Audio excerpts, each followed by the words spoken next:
Hello and welcome to the ancient history class.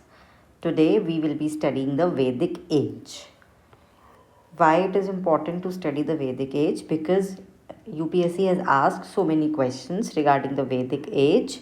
So before any delay, we should focus on today's agenda, which is like what we have to study is what is Vedic literature, what are Veds, how many types of Veds are there, what is Vedic age or later Vedic age, then Vedic Samhita, then in the religion, फिर उसके बाद हम society देखेंगे, इनका geographical extent देखेंगे, economy देखेंगे और PYQs देखेंगे, राइट। तो वैदिक लिटरेचर है क्या? अगर हम बात करें इंडिया की हिस्ट्री की तो we have started with the pre history, then proto history, then we will reach towards the ancient history. Pre history में क्या होता है? जब हमारे पास कोई रिटन एविडेंस नहीं होता, इसमें रिटन एविडेंस होता है बट हमारे पास स्क्रिप्ट डिसाइफर नहीं होती। यहाँ पर क्या होता है? हमारे पास रिटन एविडेंस भी होता है, डिसाइफरमेंट भी होता है एंड साथ ही आपका आर्कियोलॉजिकल एविडेंसेस भी होते हैं। तो जो एंशियंट हिस्ट्री का यानी पहला टॉपिक कहलाएगा that is your Rigvedic age, or you can say that Vedic काल or the Vedic age, right? वैदिक एज क्यों कहा जाता है? क्योंकि वेद लिखे गए थे इस टाइम पर। आर्यन करके एक ट्राइब थी, एक ऐसा बोलते हैं कि पहले आर्यंस को एक रेशियल ट्राइब माना जाता था, एक नस्ल मानी जाती थी। रेशियल मतलब रेस के बेसिस पे, कलर के बेसिस पे या फिर आपकी स्किन के बेसिस पे। जो हिटलर ने एक थ्योरी चलाई थी, गोरे गोरे होते हैं वो लोग, घोड़े पे आते हैं, नीली आंखें होती हैं उनकी। तो ऐसा जो उसने बवाल मचाया था या जो भी उसने मिसकंसेप्शन एंड जो भी उसने फॉल्स थ्योरीज दी थी, उसके बेसिस पर फिर गवर्नमेंट ने बोला कि नहीं, हम इस रेस को नहीं मानेंगे। अब यूजुअली आर्यंस को क्या कहा जाता है? एक लिंग्विस्टिक ट्राइब, यानी कि एक स्पीच ग्रुप जो कि इंडो यूरोपियन लैंग्वेज बोलता था, राइट। घोड़े पे आएंगे, गोरे होंगे, ठीक है, होगा, बट अब रेस नहीं है, वो एक इंडो यूरोपियन एक लैंग्वेज बोलने वाला ग्रुप था जो कि सिमिलर था इंडिजीनियस पीपल ऑफ इंडिया के। वो लोग माइग्रेट करके आए थे इंडिया की तरफ, वेस्टर्न यूरोप के साइड से, स्टेपीज से, आपके वो लोग कहीं रशिया वाली साइड से आए थे इंडिया में। तो इसीलिए उनको जब वो लोग आए तो उन्होंने क्या करना स्टार्ट करा? उन्होंने वेद को लिखना, पढ़ना और उनके बारे में रिसाइट सुनाना स्टार्ट करा। वहीं से वैदिक लिटरेचर की स्टार्टिंग होती है। विच ऑल्सो समटाइम्स जिस वैदिक लिटरेचर में ऐसे कई वर्ड्स या कई चीज़ें मिलती हैं जैसे मैपल, ये सब चीज़ें मतलब जो ईरानियन लिटरेचर से मेल खाती हैं या फिर यूरोपियन लिटरेचर से काफ़ी चीज़ें मेल खाती हैं, इसीलिए इसको इंडो यूरोपियन लैंग्वेज ग्रुप भी कहा जाता है। और ये बोलते हैं कि ये इन्वेडर्स थे, कि ये एक तरीके से घुसपैठिए थे कि इंडिया में घुस आए थे, बट ऐसा नहीं था। एक नई अभी कुछ साल पहले रिसर्च हुई थी, उसमें पता चला कि अगर इन्वेडर्स होते तो कोई मासिव स्केल की वॉर होती फिर। तो basically they were the migratory people, कि वो माइग्रेशन करके आए थे। अब that may be the climate या फिर इंडिया का कुछ सुनकर, जो भी रीज़न होगा, दैट इज़ नॉट नोन। तो they were basically the migrators or the migratory people. So वो लोग माइग्रेशन करके यहाँ पर आए। अब उन्होंने श्रुति की स्टार्ट करी। श्रुति मीन्स क्या? अब ये जो वेद्स है ना, इनको बोला जाता है कि ये अपौरुषे हैं। अपौरुषे मतलब पौरुष मतलब पुरुष, मैन, राइट। तो यानी कि मैन के थ्रू क्रिएटेड नहीं है ये, they are created by God. God ने ये रिसाइट किया है, मतलब भगवान आए थे, स्वयं ब्रह्मा आए थे या कोई और भगवान आए होंगे, उन्होंने इन वेद के बारे में बताया है। That is why these Vedas are अपौरुषे एंड ये नित्य हैं। मतलब वेद में चीज़ें बहुत सारी ऐसी हैं जो आज भी इंडिया में या हमारे वर्ल्ड में जो एग्जिस्ट करती हैं। For example if I talk about 2023 this present year, तो अभी क्या है, जो मतलब कुछ सालों पहले रहा होगा उस टाइम पर जो भगवान थे, जैसे इंद्र की हम अभी पूजा नहीं करते, बट इंद्र थे, हम मानते हैं कि हाँ इंद्र देवता हैं। या फिर अग्नि को हम मानते हैं, अग्नि की पूजा होती है। जब कभी आप नए घर में जाते हैं, आप नई की किचन स्टार्ट करते हैं, तो उसमें बहुत सारे घरों में अग्नि का पूजन होता है सबसे पहला, राइट। अन्नपूर्णा माँ, तो अग्नि को माना जाता है, पूजा की जाती है। तो तो दैट मीन्स अभी भी ये चीज़ें एग्जिस्ट करती हैं। आप यूट्यूब पे या कहीं भी आप रील्स देखेंगे और दूसरी चीज़ों पे, तो you would feel that yes this exist.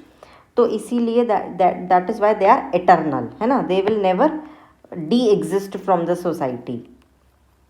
तो ये वैदिक मतलब ये वेद्स की क्या है, बेसिकली एक फीचर्स हैं ये। अब जब वो आर्यंस आए थे तो उन्होंने 1500 BC के आसपास उनका आगमन हम मानते हैं, तो तब से उन्होंने इनको लिखना पढ़ना स्टार्ट करा। लेकिन जो रिटन कंपाइलेशन स्टार्ट होता है ना, वो बेसिकली मॉडर्न एज से स्टार्ट होता है आपका 6th सेंचुरी BCE से लेके 2nd सेंचुरी BCE तक ये फाइनली कंप्लीट होता है आपका रिटन लिटरेचर। उसको हम ये मानते हैं, ये रिटन कंपाइलेशन जो हमारे यहाँ पे स्टार्ट होता है। क्योंकि हमारी पहली जो स्क्रिप्ट थी वो कौन सी स्क्रिप्ट थी, that is your I think Brahmi, या this is your Brahmi script, जो पहली डिसाइफर्ड स्क्रिप्ट इंडिया में मानी जाती है। वो करीब करीब 6th या 5th सेंचुरी BCE के आसपास आपको मिलती है, राइट। तो ये वो पीरियड था जब आपका ये कंपाइलेशन स्टार्ट हो गया था। अब वैदिक संहिता की जब हम बात करते हैं तो उसमें 4 वेद आते हैं, टोटल 4। ऋग्वैदिक, ऋग्वैदिक का मतलब है जब हम बात करते हैं वैदिक एज की, जब भी हम बात करेंगे आपके वैदिक एज की, right, let me change the colour, हाँ, ये होगा आपका वैदिक as, this is your Vedic as. और ये जो 3 होंगी ये आ जाएगी आपकी लेटर वैदिक एज। लेटर वैदिक as is different topic, completely different from the Ved. Why? Because it is the evolution of the Vedic part, right? ये वैदिक एज की शुरुआत है, तो इसीलिए इसमें ऋग्वेद आएगा केवल और इसमें 3 वेद आएंगे। अब हम 1 by 1 सब वेद की खासियत देखेंगे, लेकिन उससे पहले समझना जरूरी है श्रुति लिटरेचर क्या है। श्रुति का मतलब क्या होता है? श्रुति मतलब टू लिसन और टू हर्ड, टू हियर। तो ये बोलते हैं कि स्वयं भगवान आकर सुनाकर गए, तो हमने जो सुना भगवान से वो श्रुति है, राइट। तो श्रुति में 4 तो आपके वेद आ गए। अब हर वेद के बाद ना कुछ कंक्लूजन होता है, जैसे एक बुक के बाद एक कंक्लूजन होता है ना, ऐसे ही ऋग्वेद के बाद जो ब्राह्मण आया, ब्राह्मण क्या है? वो एक फिलॉसफी है। किसकी फिलॉसफी? जो दर्शाती है ऋग्वेद में जितने भी मंत्र हैं, whatever months are there. Rigveda क्या है? ऋग्वेद कुछ नहीं है बल्कि collection of mantras and hymns है। हाइम्स मतलब जो भी मंत्र होते हैं, जो भी हमें सपोज किसी का बेटा हुआ है या हमें कुछ भगवान से प्रार्थना करनी है, जैसे पैट्रियार्कल सोसाइटी होती है, या फिर राजस्व यज्ञ करना है, भगवान कोई राजा बना है, या हमें भगवान से कुछ भी ऑफरिंग करना है, प्रजा के लिए खुशी मांगनी है, राइट। तो उसके लिए जो भी मंत्र है, जो भी उसका पर्पज़ है, हर चीज़ का, शादी का मंत्र, हर चीज़ का एक मंत्र होता है, तो वो सब ऋग्वेद में कलेक्ट है। अब उसकी जो फिलॉसफी है कि भाई इस मंत्र का पर्पज़ क्या है, क्यों बोलना है, कैसे बोलना है, तो ये सब ब्राह्मण में आ गया। फिर अरण्यक में क्या होता है? अरण्यक का मतलब होता है, ये भी एक इसका मतलब इसके बाद में ये आता है लास्ट में। इसका मतलब ये होता है कि इसमें ना ये बेसिकली हर्माइट्स या फिर उन मतलब सन्यासी लोगों के लिए है जो मेन स्ट्रीम सोसाइटी से थोड़ा अलग रहते हैं। फॉर एग्जाम्पल अगर आज के टाइम पे हम बात करें, जो अघोरी बाबा होते हैं, they are completely different people. Naga, sadhus, Nathpanthis, Siddha, मतलब इन लोगों का थोड़ा अलग है, ये मेन स्ट्रीम से अलग चलते हैं और कुछ ऐसी प्रैक्टिस ये परफॉर्म करते हैं जो हमारे साथ या हमारे सामने रहकर नहीं कर सकते, राइट। आप कभी स्टडी कीजिएगा इनके बारे में। तो वैसे ही अरण्यक थे, कुछ ऐसी प्रैक्टिसेस होती होंगी जो केवल जंगलों में जाके, राइट, मतलब फॉरेस्ट में, ये केवल अरण्यक का मतलब ही फॉरेस्ट होता है कि जो फॉरेस्ट में जाकर आप कर सकते हो, मेन स्ट्रीम सोसाइटी से अलग हटकर। उन सब चीज़ों के बारे में भी लिखा जाता था। और उपनिषद की जब बात आती है तो इसको हम बोलते हैं एक तरीके से first reformation in under Hinduism, कि ये फर्स्ट रिफॉर्मेशन था हिंदुइज्म का। कैसे? क्योंकि ऐसा हुआ था, यहाँ तक आते आते मतलब जब उसका रीज़न हम अभी आपको बताएंगे, बस इतना समझ लीजिए कि उपनिषद बेसिकली फर्स्ट रिफॉर्मेशन थे हिंदुइज्म के अंडर। दूसरा कहाँ पर हुआ था रिवाइवल? जब आदि शंकराचार्य जी आए थे 9th सेंचुरी AD में, उन्होंने बहुत सारी चीज़ों को उसमें करा था। तो ये जो उपनिषद थे ये 108 करके इसमें फिलोसॉफिकल आपके टेक्स्ट थे। Now let me tell you 1 by 1 about the Vedas. I think I have not mentioned the Veda, या ओके, या आई हैव, सॉरी। तो जो ऋग्वेद थे उसमें क्या था? कलेक्शन था मंत्र का, ठीक है, ये मंत्र का कलेक्शन हो गया। अब जब सामवेद की बात आती है, when we talk about the Samaveda, तो ये जो सामवेद है हमारा, ये इवोल्यूशन है किसका? ऋग्वेद का। ये लेटर वैदिक एज में आएंगे। सामवेद में आपका म्यूजिक आ जाएगा। अगर हम कहें ना कि इंडिया की फर्स्ट म्यूजिकल बुक क्या है, तो वो सामवेद ही है, क्योंकि उसमें वो ट्यून आ गई। अब पहले तो हमारे पास सिर्फ मंत्र थे, है ना, पहले हमारे पास सिर्फ लिरिक्स थे। अब साम के साथ साथ हमारे पास म्यूजिक आ गया, डिन टनाना, मतलब बीट्स आ गई, राइट, कि हमें पता है कि हमें कैसे उसको टोन में गाना है, राइट। तो दिस इज़ योर सामवेद। और इसमें एक इम्पॉर्टेंट चीज़ और थी, आपको इसको याद कैसे रखना है। जैसे शादी का कार्ड आता है ना RSVP, तो इस सीरीज़ में आप इसको याद रख लेना, RSYA, तो आपको फिर याद रहेगा, ठीक है। RSVP से आप याद रखोगे Rigveda, Samaveda, Yajurveda and Atharvaveda, right. Oldest is your Rigveda and latest is your Atharvaveda. Samaveda को हम पहले क्यों मानते हैं? क्योंकि सामवेद में ना जनपद का कोई मेंशन नहीं है, जबकि यजुर्वेद की तरफ जब हम बढ़ते हैं तो उसमें जनपदा का मेंशन है। जनपद मतलब सेकंड अर्बनाइजेशन की जब फेज आती है, जब आयरन आपका फ्लरिश करने लगता है। प्लस इसमें आयरन का भी कोई मेंशन नहीं है, क्योंकि हमने पढ़ा था कि आयरन का फ्लो जो आता है वो जनपद के टाइम पे फ्लरिश हुआ था। सबसे ज़्यादा इकोनॉमी जब भी फ्लरिश हुई थी, मगध जब एम्पायर बनता है, क्योंकि जब सबसे ज़्यादा हमारे पास प्लोइंग के साधन बन गए थे। आयरन बहुत स्ट्रांग होता है, तो इसीलिए घने घने जंगलों को काटना आसान था, इसीलिए एग्रीकल्चर अच्छा होता था, तो इससे इकोनॉमी भी अच्छी हुई, इसीलिए जनपदा सेकंड अर्बनाइजेशन आया। फर्स्ट अर्बनाइजेशन क्या था हमारे पास, जो हम हड़प्पा के बारे में पढ़ते हैं, राइट। तो जब ये यजुर्वेद की बात होती है, इसीलिए हम मानते हैं इसको कि ये आपका सेकंड, मतलब सामवेद के क्रोनोलॉजी में बाद आया, क्योंकि इसमें आयरन का मेंशन है और प्लस इसमें जनपदा के बारे में मेंशन है। तो यजुर्वेद में क्या है, इसमें आपके रिचुअल्स हैं, मंत्र हैं, सेक्रीफाइसेस हैं, कि आपको मतलब जो मंत्र है ना, हमने मंत्र दे दिया। अब मंत्र किस पर्पज से करने हैं, क्या सेक्रीफाइस करना है। सपोज राजा को कुछ बनना है। अभी जब आप लेटर वैदिक एज में आएंगे, ये पूरा लेटर वैदिक एज है, तो उसमें होता क्या है, जो हमारे ब्राह्मण होते हैं ना, यानी पंडित पुरोहित, वो उनका और क्षत्रिय का एक अलायंस होता है। ये इनकी प्रेस्टीज बढ़वाते हैं, ये इनकी बढ़वाते हैं। कैसे?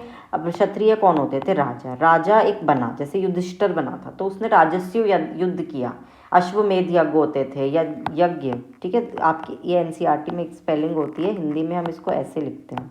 ये जो आपका ज्ञा होता है ना, ज्ञा से ज्ञान, ये एक्चुअल में ज और न से मिलकर बनता है, ऐसा कुछ करके, ठीक है। तो ज और न, दिस इक्वल्स टू ज्ञान। तो डोंट गेट कंफ्यूज। यज्ञ, यज्ञ, ये यज्ञ होता है, ठीक है। तो ये ग्रामर की बात है जो कोई शायद आपको नहीं बताएगा, ठीक है। तो जो यज्ञ करते थे राजा, उसमें वो किसको बुलाते थे? पूजा पाठ कौन कराता था? ब्राह्मण कराते थे आकर, फिर लोगों को दिखाया जाता था, राजा की प्रेस्टीज दिखाई जाती थी। This is how. तो वो सब जो रिचुअल्स थे, और यहाँ तक कि बलि देना, सेक्रीफाइस देना जानवरों की, वो सब भी किस में मेंशन था? आपके यजुर्वेद में। ये सारे रिचुअल्स, प्रैक्टिसेस, ये सब आपको क्या दिखाते थे? इसमें आपके यजुर्वेद में आते थे। और साथ ही उनकी रिसाइटेशन हमें इसमें आई गई थी, कैसे उनको बोलना है। फिर सबसे लास्ट में आता है अथर्ववेद, जो इनका प्रॉपर एक तरीके से आईफोन जो लेटेस्ट अभी कौन सा है, I don't know, I think 14, as per this 14 या 15, if I am not wrong, आप देख लीजिएगा एज पर दिस ईयर, ठीक है। तो मैजिक स्पेल्स जो थे हमारे यहाँ पर, उनके बारे में भी इसमें मेंशन किया था। तो अथर्ववेद में क्या चीज़ें अपडेट हुई? एक तो नॉन आर्यंस, अभी मैंने आपको क्या बताया था कि आर्यंस जब आए थे उन्होंने स्टार्ट करा था इनके बारे में बताना, लेकिन नॉन आर्यंस जो थे वो कौन थे? नॉन आर्यंस जो इनहेबिटेंट्स थे लोकल इंडिया के, जब ये आर्यंस आए तो इनके बारे में ऐसा बोला जाता था कि वो जादू टोना करते थे, कुछ मैजिक स्पेल्स करते थे, इस तरह की जो बातें करते थे। तो उन सब के बारे में भी इसमें चीज़ें थी, राइट। तो और भी अदर प्रैक्टिसेस थी नॉन आर्यंस की। और साथ ही ये भी था कि अगर कोई डिजीज़ हो जाती है, किसी को नज़र लग जाती है, ईविल है, तो उसको झाड़ से, चार्म से, स्पेल्स से कैसे उसको निकालना है, वो सब अथर्ववेद में मेंशन था। तो ये चारों आपके वेद हो गए। अब ये जब 4 वेद हो गए, इन चारों में ही अपना अपना एक इनका कंक्लूजन था, जो अभी आपको समझाया। इन सबको मिला के 4x4 का जो ये ग्रिड है, 16 total, that will be your Shruti literature, and Vedic Samhita is the collection of 4 Veds, right? अब आपको ये समझ आ गया है इसमें सारा कुछ। अभी है क्या, अब जो मैं आपको उपनिषद बता रही थी वो क्यों ज़रूरी थे। उपनिषद का पर्पस ये था सर कि हमारे यहाँ पे जो सैक्रिफाइसेस होने लगे थे ना, तो उससे क्या होता था, जब एनिमल्स की आप बलि दोगे, एनिमल्स में भी स्पेशली कौन, कैटल, कि भगवान को ये प्यारा है, इसको गाय भैंस को मार दो, उसको काट दो, बलि दे दो, तो उसकी वजह से क्या था, एग्रीकल्चर पे इफेक्ट आया। क्यों आया एग्रीकल्चर पर इफेक्ट? सबसे पहले तो प्लोइंग के लिए, हल जोतने के लिए हमें कौन चाहिए, हमें कैटल चाहिए। उनके मैन्योरिंग के लिए हमें कौन चाहिए, कैटल चाहिए, ठीक है। तो इसीलिए जब कैटल की जो पॉपुलेशन थी, because of these offerings, these sacrifices, वो डिक्रीज होने लगी, तो इसलिए एग्रीकल्चर पर भी इफेक्ट आने लगा। तो इसीलिए कुछ हेट्रोडॉक्स का मतलब होता है जो ऑर्थोडॉक्स बिलीफ को नहीं मानते हैं। 6th century BC is the era of reformation of Hinduism, क्योंकि उसमें दो ऐसे रिलीजन निकल कर आते हैं, बुद्धिज्म एंड जैनिज्म, जो पुराने ऑर्थोडॉक्स हिंदुइज्म रिलीजन प्रैक्टिसेस को नहीं मानते हैं, जैसे कि ये सैक्रिफाइस वाला ही, बलि देना, हिंसा करना, लड़ाई झगड़ा करना, ये बिलीव करते हैं पीसफुल नेचर पर। इसीलिए बिजनेस इमर्ज होकर आता है, इसीलिए ब्याज पर पैसा देना और ये सारी चीज़ें आगे जाकर, मतलब इंटरेस्ट, ये सब चीज़ें अच्छी माने जाने लगती हैं क्योंकि ये पीस लाती हैं सोसाइटी में, इन्वायरमेंट में, इसमें किसी की हत्या नहीं होती। तो जब ये चीज़ें आईं तब इसीलिए उपनिषद, हिंदुज़म ने अपने आप को इवॉल्व किया और फिर ये उपनिषद का कॉन्सेप्ट आया। तो ये जो सैक्रिफाइस थे ना, कि सैक्रिफाइस क्या है, ये एक तरीका है भगवान से अपने आप को जोड़े रखने का, भगवान से प्रार्थना करने का। तो उसको रिप्लेस कर दिया किससे, भक्ति से, कि अब भक्ति एक ऐसा मार्ग है, आप डिवोशन के थ्रू वो करो। हालांकि ये जो भक्ति है ये बाद में 11th या 13th सेंचुरी के आसपास बहुत ज़्यादा रिवाइव होगी, लेकिन कहीं ना कहीं ये उपनिषद इसकी शुरुआत थी, राइट।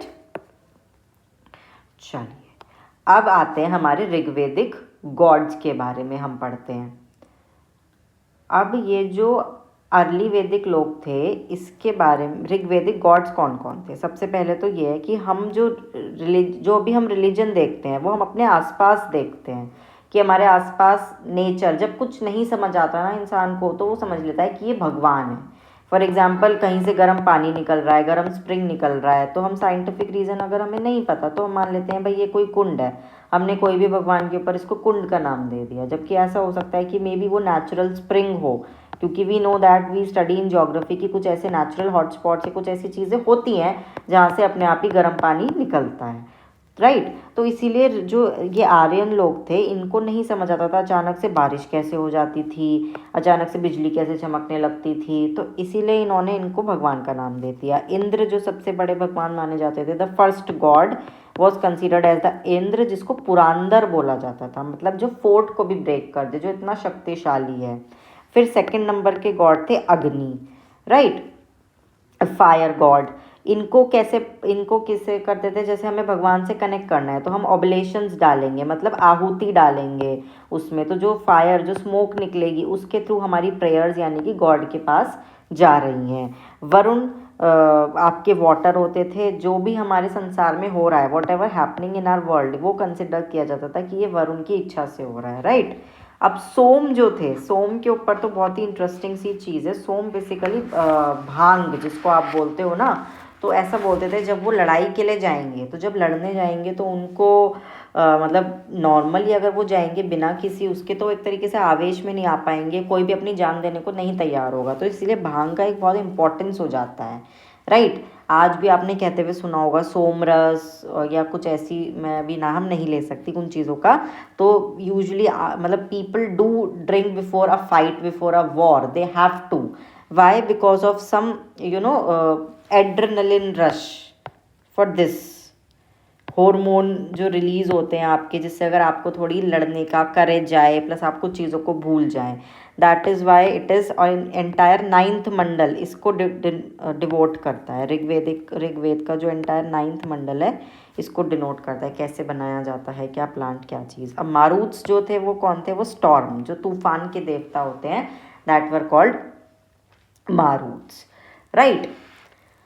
अब था क्या सर, पर्पस क्या था पुराने ज़माने में प्रेयर का। जब हम रिलीजन की बात करते हैं, आज भी अगर हमारे मतलब जो पूर्वज हैं वो बेसिकली रिलीजन को किस तरीके से मानते होंगे, वो रिलीजन को मानते होंगे लाइक कि सैल्वेशन मिल जाए, है ना। भक्ति का अल्टीमेट गोल क्या था? मोस्टली कि सैल्वेशन, मोक्ष की प्राप्ति हो जाए। लेकिन उस टाइम पर ऐसा नहीं था। जो प्रेयर्स थी वो बेसिकली मतलब अपने दुखों के लिए नहीं करी जाती थी वैदिक पीरियड में, या फिर कुछ ऐसा अपनी कुछ इच्छा मांगी नहीं, बल्कि प्रजा के लिए, जो उनके बच्चे हैं, अपने पशु के लिए। पशु is the most important part, हम आगे भी पढ़ेंगे। गाय के लिए फूड, वेल्थ एंड हेल्थ, ये सब चीज़ें थी जिसके लिए ये पर्पस जो था प्रे किया जाता था। मोस्टली जो थे वो मेल जो गॉड्स थे ना, वो ज़्यादा डोमिनेट करते थे। ये दो हैं, अदिति एंड उषाज, इनको भी कंसिडर किया जाता था, बट जो मेंशन ज़्यादा है ऋग्वेद में वो इनका ज़्यादा है। तो Aditi and Ushas, you will get remember appearance of the dawn. Dawn period जो होता है हमारा सुबह का, जो मतलब, ठीक है ना। तो दैट इज़ योर अब आर्यंस की जब बात आती है, अर्ली वैदिक बोलते हैं इनको, अर्ली वैदिक पीरियड में ये अम्पियर होते हैं। तो आर्यन, मैंने आपको बताया कि it was considered earlier a race, but now it is not a race, now it is a Indo European speech group, और you can say that a linguistic group. Primarily ये लोग कैसे थे? पैस्टोरल थे। तो इनका जो मेंशन मिलता है वो कई सारे हमें इंस्क्रिप्शंस में मिलता है। ऋग्वेदिक में कम से कम 36 टाइम्स आर्यन वर्ड मेंशन है, और ये हिताइत इंस्क्रिप्शन है एनाटोलिया का, जो कि टर्की में है, राइट। दो ब्रांचेस में ये शिफ्ट हुए थे।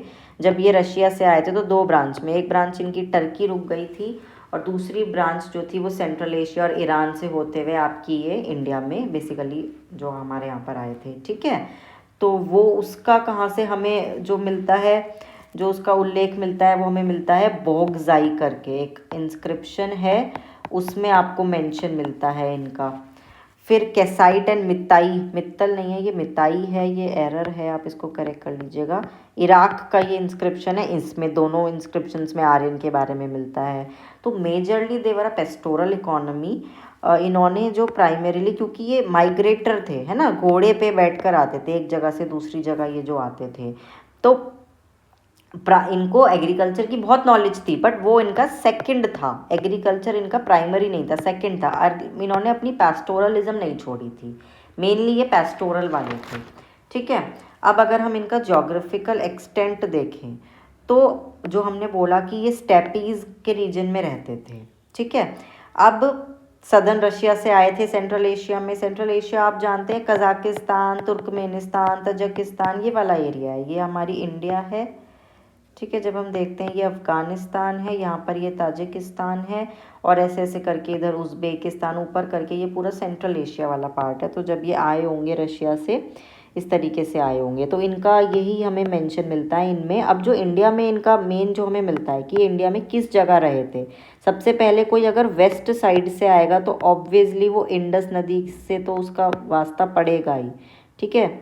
जब आप वेस्ट से आओगे तो इंडस नदी से तो आपका वो पड़ेगा ही। तो इसीलिए हिंदू कुश, जो कि आपके अफगानिस्तान में है, मॉडर्न डे पामीर नोट और हिंदू कुश करके, ये दो वर्ड्स हमें ऋग्वेद में मिलते हैं। ये ऋग्वेद में मेंशन है सर, ये जो भी चीज़ें हम आपको पढ़ा रहे हैं, these all are in your Rigvedic period. Rigveda में ये मेंशन है बाकायदा। मूजावंत और Himavant, Himavant is similar to consider to be Himalayas, and Mujavant is considered as this Hindu Kush. और एक बहुत ब्यूटीफुल जो कॉन्सेप्ट मिलता है, सप्त सिंधु। सप्त सिंधु कई जगह मेंशन है। इंडिया को जो पुराना नाम है वो सप्त सिंधु है। क्यों है सप्त सिंधु? सिंधु नदी क्या होती है? Sindhu means Indus. इंडस की कितनी ट्रिब्यूटरीज है? 5 ट्रिब्यूटरीज है। तो 5 + 1 6 + 1 एक मिथिकल रिवर है जिसको हम आज भी बोलते हैं सरस्वती रिवर, जिसका ओरिजिन हमें किसी को नहीं पता। क्या घग्गर रिवर भी इसको बोलते हैं, घग्गर हाकरा भी आइडेंटिफाई करते हैं मॉडर्न डे में, but this is a mythical river, जो बोलते हैं कि ये अंडरग्राउंड बहती है ना, पाताल लोक में बहती है ये, जस्ट अंडर। तो इसीलिए तो इसको सप्त सिंधु भारत की भूमि को कहा जाता था, जिसमें इन्होंने ये सब जो वर्ड्स है ना, these are in your Rigveda. तो वितास्ता आपको झेलम से आइडेंटिफाई होती है, अस्किनी चेनाब में। यूपीएससी तो generally not ask these questions, but yes state PCS में या स्टेट पीएससीज में they could have asked you about these questions. Purushni river आपको याद रखनी है, पुरुषनी का क्योंकि आगे भी अभी मेंशन होगा, तो पुरुषनी आप याद रख सकते हैं। Shutudri is for Sutlej, Sindhu is for Indus, and Saraswati आपकी नदी तारना के नाम से ऐसे कंसिडर की गई है, राइट। अब होता क्या है, जब ये इंडिया में आते हैं ना वेस्ट से, जो हमने अभी बताया आपको, ये वेस्ट से जब आने लगे, फिर उसके बाद धीरे धीरे क्या हुआ, आज मुझसे मैप क्यों नहीं बन रहा इंडिया का, आई रियली डोंट नो। ठीक है, जब ये आपका है राजस्थान वाला एरिया, ठीक है, ये गुजरात हो जाएगा, सॉरी। अब होता क्या है, ये वेस्ट से आते हैं, तो धीरे धीरे धीरे धीरे करके इनके बीच में ना कुछ क्लैंस, अभी हम पढ़ेंगे पूरी क्रोनोलॉजी, तो वे गंगा वैली के आसपास जो मगध है, फिर यहाँ पर अपना जोर जमाते हैं, राइट। इसकी पॉलिटी पे हम बाद में आएंगे, इसकी स्टोरी पे पहले हम आते हैं। जब हम इसमें होता क्या है, ये आर्यंस आए यहाँ पर। अब जब ये आर्यन आते हैं तो इनकी कुछ इंडिजीनियस लोगों से फाइटिंग होती है। इंडिजीनियस मतलब जो यहाँ के इनहेबिटेंट्स हैं, जो यहाँ पे पहले से रह रहे होते हैं। मेनली बोलते थे कि आर्यंस के 5 तरह के क्लैंस थे, 5 चीफ थे मेनली। उसमें से सबसे जो फर्स्ट वर्ल्ड क्लास माना जाता था वो था भारत क्लैन, जिसके नाम पे हमारा नाम भी पड़ा भारतवर्ष। ठीक है, अब इसका जो लीडर था भारतवर्ष का, उसका नाम क्या था, इट वॉज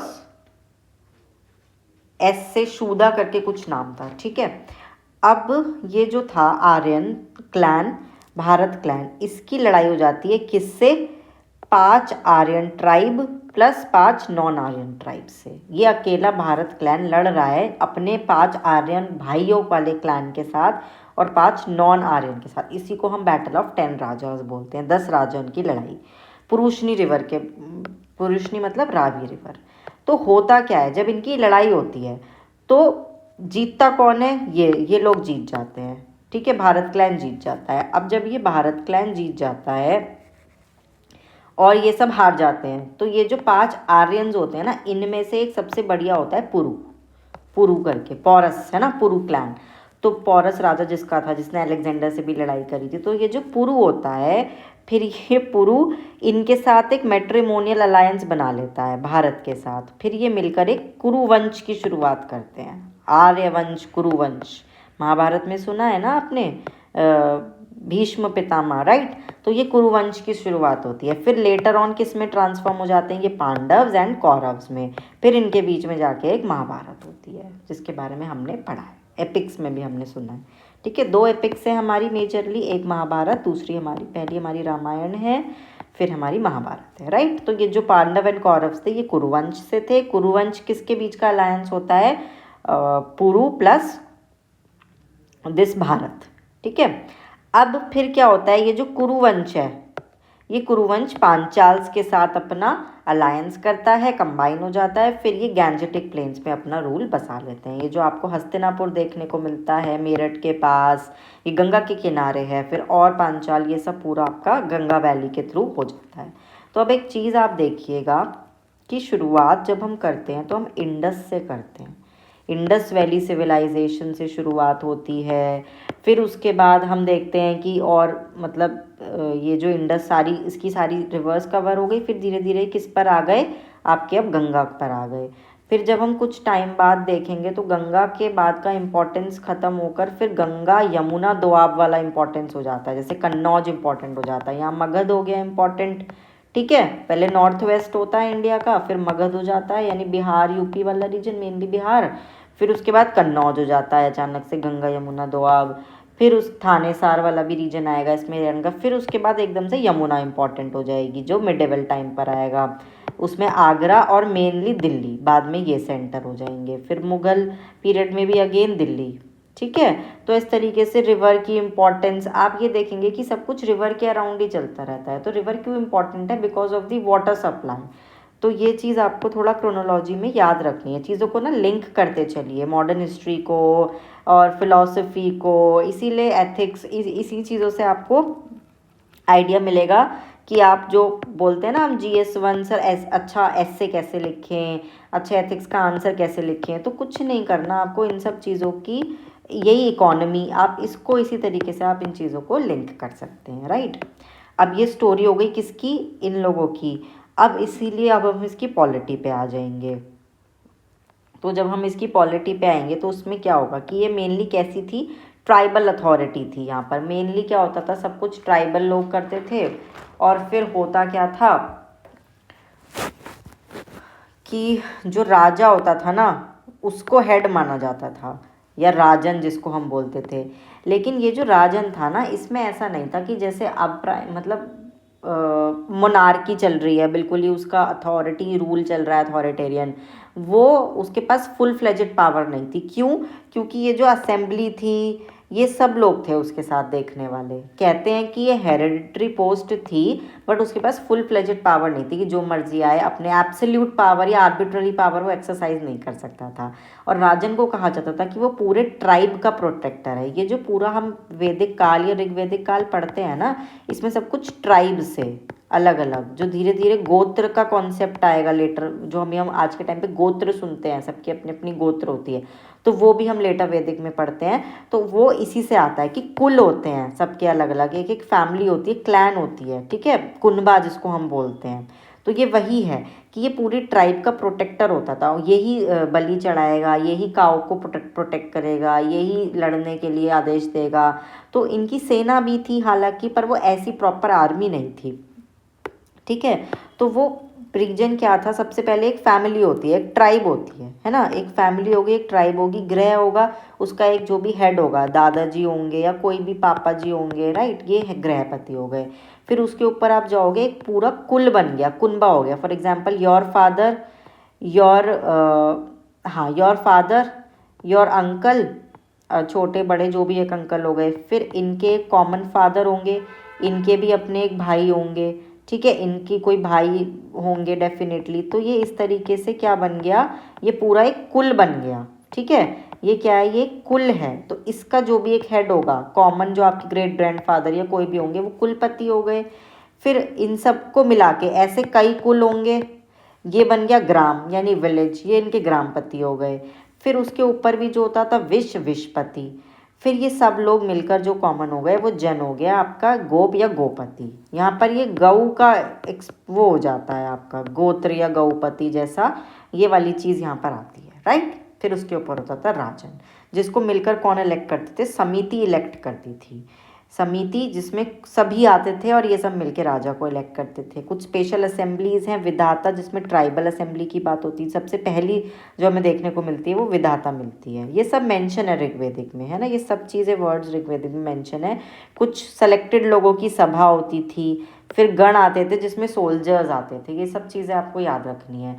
और इसमें विमेन का एक इम्पॉर्टेंट रोल था। धीरे धीरे हम देखेंगे कि विमेन की जो फ्रीडम थी वो सब चली गई थी। स्वयंवर जैसे सीता जी को देखते हैं, उन कहते हैं ना कि उनको पहले राइट था वो अपना वर खुद चुन सके। अब धीरे धीरे कुछ टाइम बाद क्या होगा, ये सब चीज़ें चली जाएंगी। अराउंड 180 या कुछ साल लगेंगे विमेन को वापस से अपने राइट्स पाने में। तो इसमें दो चीज़ें हैं, एक तो विधाता और एक सभा।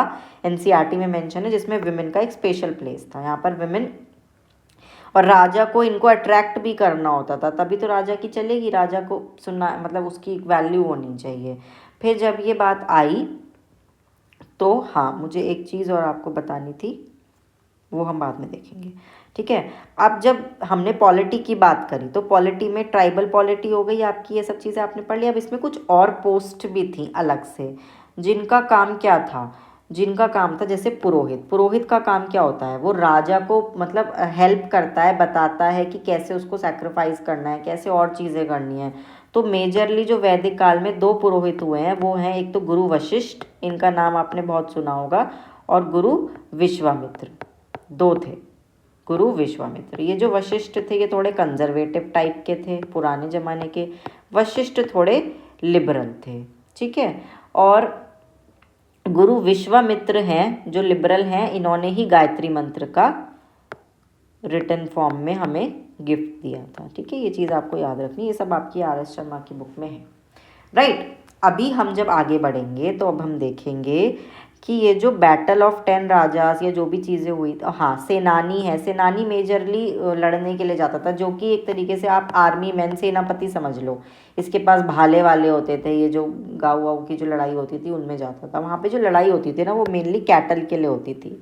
आपने ये देखा होगा कि अभी आज के टाइम पे क्या होता है, I talk about Jio politics, जब अर्थशास्त्र की बात आएगी, हम देखते हैं कौटिल्य को देखते हैं, तो उसमें हम देखते हैं कि जियो पॉलिटिक्स मतलब लैंड के लिए लड़ाई होती है। चाइना, इंडिया या फिर हिटलर ने जो भी लड़ाई करी थी, लिबर्सरम की जो वो पॉलिसी लाया था, this was because of land. लेकिन इस टाइम पीरियड पे आपको लैंड के लिए सच नहीं, आपको जो मेनली मिलेगा वो कैटल। लैंड के लिए भी होगा छोटा मोटा, लेकिन मेनली कैटल। यहाँ पर इस टाइम गऊ, कैटल का बहुत इंपॉर्टेंस मिलता है ऋग्वेदा में, बहुत ज़्यादा, जिसको बोलते हैं गऊ, स्पेशली गाय। गाय का आज भी है, इसलिए बोलते हैं ना कि ऋग्वेदा इटर्नल है। क्यों है? क्योंकि देखिए गाय का आज भी बहुत है, कि गाय की रोटी पहले निकलती है घरों में, राइट। गौशाला में उनको इम्पोर्टेंस दी जाती है, that is why Vedas are your eternal. और जो लड़ाइयाँ होती थी वो गऊ के लिए होती थी। अब सोसाइटी में कैसा था कि माइग्रेशन तो ये करके आ गए आर्यंस। अब जब ये माइग्रेट करके आए, जब नए लोग आते हैं तो पुराने लोगों को भी नए लोग अच्छे नहीं लगते, और इनको भी ये कि भाई हम इनकी ज़मीन हथिया लेंगे, कहते कि हमारी ज़मीन हथिया लेंगे।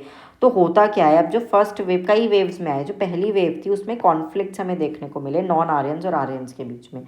तो ऐसा मानते हैं, देर आर टू वर्ड्स, एक तो दास और एक दासयूज। एग्जैक्टली किसी को ठीक से पता नहीं है, बट दास को ऐसा बोलते हैं कि शायद ये जो वर्ड है ये इंडिजीनियस लोगों के लिए होगा, मे बी। लेकिन वो बोलते हैं कि कुछ लोग बोलते हैं कि दास का मतलब होता है पीपल ऑफ सेम क्लैन, कि जो हमारे ही कुनबे के या जो हमारे सेम ट्राइब के लोग होते हैं वो दास होते हैं। लेकिन ये बोल रहे हैं कि दास जो था वो ईरान में भी मेंशन है, इसीलिए शायद दास का मतलब अर्ली आर्यंस भी हो सकता है। क्योंकि अर्ली आर्यंस हमने बताया था ना कि ईरान जो आर्यंस थे आपके, वो साउथ रशिया से होते हुए आपके ईरान में भी बसे थे, टर्की में भी बसे थे, साउथ सेंट्रल एशिया में भी बसे थे।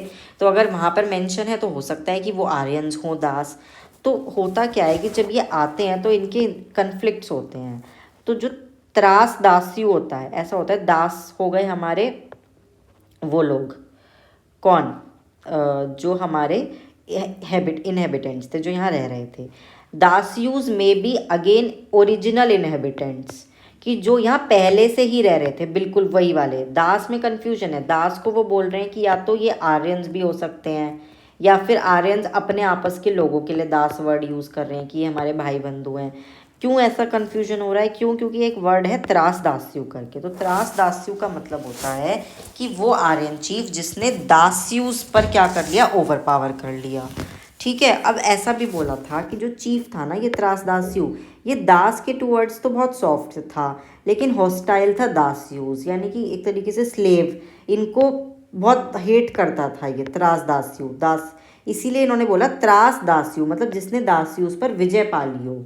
और कहीं ना कहीं यहाँ पे दास्यू हत्या का भी वर्ड यूज मेंशन हुआ है। तो इसीलिए हमें एज्यूम करते हैं कि जो ये दास वर्ड है ये शायद आर्यंस अपने लिए यूज़ करते हो, या तो अर्ली आर्यंस को कहते हो, या फिर पीपल ऑफ सेम क्लैन हो इसीलिए हो। तो ये जो दास का राजा था ये कौन था? त्रास दास्यू। इसने दास्यू उस पर विजय प्राप्त कर ली, और ये दास्यू हत्या भी किया करता था। ठीक है। आई होप आपको ये कन्फ्यूजन आपको ना हो। अब इस सोसाइटी में ना विमेन का भी एक अच्छा रोल था। विमेन को बेसिकली, वैसे तो कहते हैं कि 10th मंडल में ये मेंशन है कि पुरुष सूक्त, पुरुष मेन मतलब जो आपकी पेट्रियार्की सोसाइटी थी ये, ठीक है। लेकिन कहीं कहीं पर हमें मतलब जो एविडेंसेस मिलते हैं वो थोड़े पॉलीएंड्री के भी मिलते हैं। मतलब कि जो विमेन थी, सॉरी वो हम बाद में जाएंगे उस चीज़ पर। आप ये देखिए कि इसमें लेकिन विमेन का भी स्टेटस बेकार नहीं था, विमेन का भी स्टेटस काफ़ी अच्छा माना जाता था। 4 वर्ण थे बट रिजिड नहीं थे, it was not a rigid, ठीक है, ये रिजिडिटी नहीं थी। एक चीज़ जो I forget I to tell you, it was like that कि जिसमें जब हम पढ़ रहे थे ना, इसमें एक वर्ड आता है रीता। रीता का मतलब होता है आपका रीति, यानी नेचुरल ऑर्डर।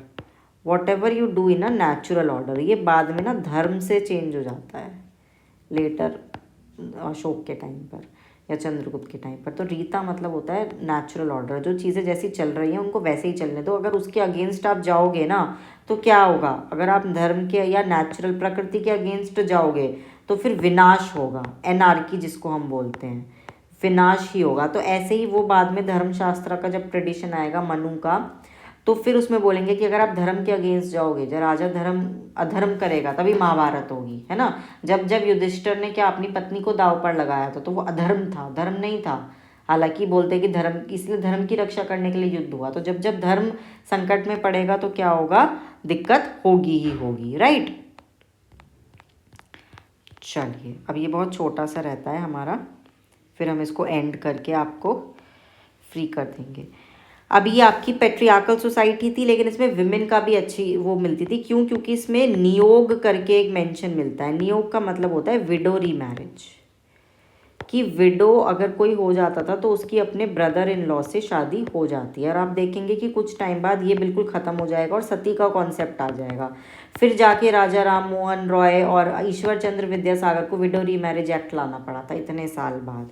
इसीलिए ये बोलते हैं, और इन्होंने एंशियंट टेक्स्ट को ही यूज़ किया था। आप बोलते ना, देखो ईश्वर चंद्र विद्यासागर हुए, राजा राम मोहन रॉय हुए, और आपके स्वामी विवेकानंद हुए, तो इन्होंने क्या किया था, इन्होंने एंशियंट रिवाइवल ऑफ हिंदुइज्म, है ना, वेदांत फिलॉसफी, यही तो बोलते हैं। वेदांत फिलॉसफी का मतलब क्या होता है, क्योंकि वो वेदों को यूज़ करके चीज़ों को प्रूव करने की कोशिश करते हैं कि आप ऑर्थोडॉक्स हो रहे हो। ऐसा तो हमारा, ऐसा कब तो हमारे यहाँ कभी था ही नहीं। विमेन का स्टेटस इतना तो नीचे था ही नहीं, विमेन को तो बहुत फ्रीडम थी एंशियंट टेक्स्ट में। तो वेद को यूज़ करके उन्होंने जो किया उसको वेदांत फिलॉसफी जब हम रिवाइव होगी मॉडर्न हिस्ट्री में जब आप देखोगे, तो नियोग मतलब विडोरी मैरिज। और इसमें बोलते हैं कि सती का और बाल विवाह यानी कि चाइल्ड मैरिज का कहीं कोई मेंशन था ही नहीं। यज्ञ में भी ऐसा बोलते हैं कि विमेन की प्रेजेंस देखने को मिलती थी, दे वर प्रेजेंट। हमने देखा ना 2 असेंबलीज में, विधाता और सभा में शायद थी ना वो जो शुरू वाली थी 2, तो उनमें भी वो प्रेजेंट होती थी, राइट। गिरी विधाता एंड सभा में विमेन प्रेजेंट होती थी। और क्या क्या देखने को मिलता है हमें, पोजीशन ऑफ इक्वालिटी होती थी। और हालांकि जो प्रॉपर्टी थी वो कौन इनहेरिट करता था, वो आपका बेटा ही इनहेरिट करता था। लेकिन हमें एक कॉन्सेप्ट देखने को मिलता है, आप ये गॉड्स में ही लिख लीजिएगा, मैं मेंशन करना भूल गई हूँ यहाँ पर, कि जो गॉड्स थे उसमें एक, ये तो गॉड हो गए चलो, लेकिन एक होती है ब्रह्मवादिनी। ब्रह्मवादिनी कौन होती हैं, जो आपकी फीमेल्स थी और जिन्होंने हाइम्स लिखे थे वेदास में। तो वो कौन कौन थी आपकी, लोपामुद्रा, एक विश्व मकारा कुछ करके थी, एक सीकता, एक घोष, एक मैत्रेया। ठीक है, मैं आपको अलग से ये बाद में प्रोवाइड करा दूंगी कभी। तो फिर ये ब्रह्मवादिनी कौन होती है, जो हाइम्स लिखती हैं, ठीक है। और आपको एक चीज़ और बताऊँ, वो जो जनेऊ का कॉन्सेप्ट आता है ना, वो भी यहीं से आता है। जनेऊ मैन डालते हैं, लेकिन फीमेल्स आपने कभी देखा होगा कि वो जो पल्ला डालती हैं, उल्टा पल्ला जो होता है उल्टे तरफ, जो नॉर्मली जो करती हैं फीमेल्स, तो वो इसी तरीके से, ये मतलब वो कॉन्सेप्ट कहीं ना कहीं यहीं से ही आया है, राइट। अब और क्या क्या चीज़ें होती थी, बलि अगेन वॉलेंटरी ऑफरिंग होती थी। जना हम पढ़ चुके हैं, जना का मतलब क्या होता है, लोग, ये 275 टाइम्स मेंशन किया गया है। ट्राइब हो गई विश, विशपति जो हमने देखा था, विश डिवाइड होता था ग्राम में और स्मॉलर ट्राइबल यूनिट्स में, जिसका मतलब होता था ये लोग लड़ने के लिए जाते थे। संग्राम, ये वर्ड यूज़ हुआ है फॉर द फाइट। और ऐसा माना जाता था कि फाइट क्यों होती थी, क्योंकि कैटल होते थे, तो कैटल के लिए जब सर्च करने जाते थे उसको गविष्टि कहते थे, ये वेल्थ की फॉर्म में। अब जो वहाँ पर लैंड थी ना उस टाइम पर, वो लैंड आपको प्राइवेट प्रॉपर्टी का कॉन्सेप्ट नहीं मिलता यहाँ पर। लैंड सिर्फ ग्रेजिंग के लिए, कल्टीवेशन के लिए, सेटलमेंट के लिए, इसलिए लैंड के लिए ऐसा कोई फाइट भी नहीं थी। फाइट होती थी तो कैटल्स के लिए होती थी, वही सबसे बड़ा धन, गौधन, ठीक है, गौधन, ये चीज़ याद रखिएगा, ठीक है। और पैट्रियार्कल सोसाइटी थी तो इसलिए सन के लिए डिज़ायर भी थी और प्रेयर भी की जाती थी, हवन भी किए जाते थे, यज्ञ भी किए जाते थे। मैरिज का कॉन्सेप्ट ऐसा है, पॉलीएंड्री भी देखने को मिलती थी।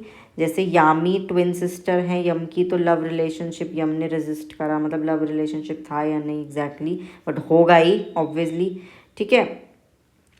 अब पॉलीएंड्री का मतलब क्या होता है, एक से ज़्यादा मतलब वाइफ या हस्बैंड होना। तो जो 2 अश्विन ब्रदर्स थे वो सूर्या के साथ रहते थे, यानी कि सूर्या एक थी और इनके 2 पति थे, ठीक है। सूर्या कौन थी, गॉड सूर्यदेव की डॉटर थी, जो मैं अभी आपको बता रही थी कॉन्सेप्ट की, जिसमें मतलब मोर देन 1 हस्बैंड होता है, that is your polyandry. Polygamy I think that is 1 more than 1 wife, right. तो जस्ट आप एक बार सोसाइटी जब पढ़ते हैं उससे ये चीज़ थोड़ा कंफर्म कर लीजिएगा। इकोनॉमी में कैसा था, पैस्टोरल इकोनॉमी थी मेजरली। फिर सेकंड नंबर पे एग्रीकल्चर, हालांकि एग्रीकल्चर भी बहुत अच्छे से फ्लरिश कर गया था इस टाइम पर। हॉर्सेस, चैरियट्स, हॉर्सेस का बहुत ज़्यादा एविडेंस देखने को मिलता है। और अच्छे ब्रॉन्ज के आर्म्स थे, मतलब लड़ाई करने के लिए हथियार थे इनके पास। सबसे पहले बोलते हैं कि स्पोक्ड व्हील इन्होंने ही कहीं ना कहीं करा होगा, राइट। इन्होंने ही स्पोक व्हील जो भी या चीज़ें होंगी। और एग्रीकल्चर की अच्छी नॉलेज थी। इसमें प्लो के बारे में मेंशन किया है। अलग अलग ये क्या थे, कारपेंटर्स थे, रथ बनाने वाले थे, रथ, है ना। वीवर्स थे, जुलाहे जो होते हैं बुनकर, लेदर वर्कर थे, पॉटर्स थे। एक टर्म है आयाज, इसको नोट कर लीजिएगा, जो कि कॉपर या ब्रॉन्ज के लिए यूज़ होती है, यानी कि मेटल वर्किंग के लिए। फोर्टिफाइड मड सेटलमेंट्स थे। अच्छा, बोलते हैं ना वो पुरांडर, इंद्र को बोलते थे कि वो ब्रेकर ऑफ फोर्ट था, लेकिन आर्यन एज में इतने ज़्यादा हालांकि ऐसे फोर्ट मिलते भी नहीं है। बोलते हैं कि अर्ली में थे, बट फिर भी बोलते हैं उसको ब्रेकर ऑफ फोर्ट्स, कि जब वो युद्ध में इंद्र मतलब जब आएंगे तो उनके आगे कोई ना कोई मतलब कोई उतर ही नहीं पाएगा। और भी जो चीज़ें थी वो ऐसी कुछ थी, म्यूज़िक भी होता था, गैम्बलिंग भी होती थी, चैरियट अम्यूज़मेंट के लिए वो इनकी चैरियट की रेस भी लगाते थे, है ना, रथों की दौड़ होती थी। और बटर चीज़, हमें ये सब चीज़ें देखने को मिलती हैं। ये आपके PYQs हैं। Who among, you can just आप वीडियो पॉज करके इनके आंसर्स दे सकते हैं। Who among the following was a Brahmavadini who compose some hymns of the Vedas. You can just see की कौन सी है, अभी हम थोड़ी देर पहले ही बताया था। You can pause the video of course. River most mentioned in early वैदिक लिटरेचर, सबसे ज़्यादा जो मेंशन है वो कौन सी है, सिंधु नदी, ठीक है। द टर्म आर्य डिनोट्स, अब आपको बताना है ये क्या है, स्पीच है, सुपीरियर है, नोमैडिक है, एथनिक है, क्या है। 4 वेद बताइए जिसमें मैजिकल चार्म्स और स्पेल्स की बात होती है। रिलीजन ऑफ अर्ली वैदिक वॉज प्राइमरीली, भक्ति करते थे वो, इमेज वर्शिप करते थे क्या, नेचर या फिर यज्ञ करते थे, नेचर करते थे, भक्ति करते थे, क्या करते थे। धर्म और रीता एक सेंट्रल आइडिया बताते हैं एंशियंट वैदिक सिविलाइजेशन का, राइट। तो ये आप पॉज करके देख लीजिएगा। This was all about your Vedic age. I hope you have understood it well. कोई भी डाउट हो तो आप कमेंट सेक्शन में बता सकते हैं। Thank you so much.